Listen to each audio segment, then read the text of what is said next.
এই যে ছবি আপনারা দেখতে পাচ্ছেন যাদবপুরের এনবি বাস স্ট্যান্ডের ছবি, একেবারে এই মুহূর্তে কতটা উত্তপ্ত পরিস্থিতি জানাবেন আমাদের প্রতিনিধি পার্থ প্রতিম ঘোষ। পার্থ,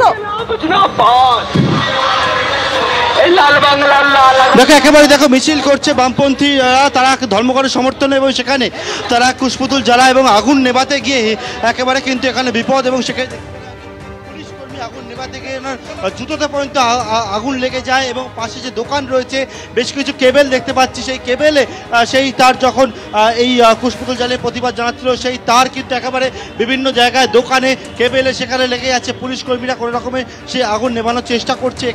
এখানে কিন্তু একেবারে আজকের এই ধর্মঘটের সমর্থনে যখন তারা বিক্ষোভ দেখাচ্ছিলেন সেক্ষেত্রে রাস্তা সম্পূর্ণভাবে বন্ধ করে যখনই যারা বিক্ষোভকারীরা যারা ধর্মঘটের সমর্থনে যারা ছিলেন তারা একেবারে এখানে কুশপুতুল জ্বালা এবং সেটাকে নেভাতে গিয়ে হিমশিম পুলিশ কর্মীদের জুতোয় আমি দেখলাম আগুন লেগে যায়, পুলিশ কর্মীর পোশাকে আগুন সেটা লেগে যাচ্ছিল, নেভাতে গিয়ে এটা বিপদ হচ্ছিল। এবং এক্ষেত্রে কিন্তু দেখতে পাচ্ছি যারা ধর্মঘটের সমর্থনে রাস্তায় বেরিয়েছেন তারা এই মুহূর্তে সেক্ষেত্রে রাস্তা থেকে বেরিয়ে তারা যাদবপুর স্টেশনের দিকে যাচ্ছে।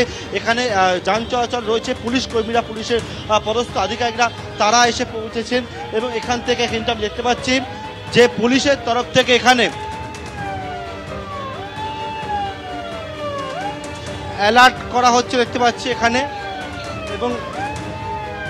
এবং হ্যান্ড মাইক নিয়ে এসে অ্যালার্ট করা হচ্ছে। যেমন অন্যদিকে পুলিশ কর্মীরা তারা এখানে উপস্থিত থেকেছেন এবং থেকে গাড়ি চলাচল করার চেষ্টা করছেন। আধিকারিকদের সঙ্গে কথা বলে নেবো। কি পরিস্থিতি হলো? মানে এখন না নর্মাল ফ্লো চলছে তো, আপনারা দেখতে পাচ্ছেন তো ট্রাফিকের নর্মাল ফ্লো চলছে, দু একটা প্রসেশন যাচ্ছে ওটা আমরা দেখে নেবো। ট্রাফিক ডিসরাপ্টেড হয়নি, নর্মাল ফ্লো চলছে ট্রাফিকের।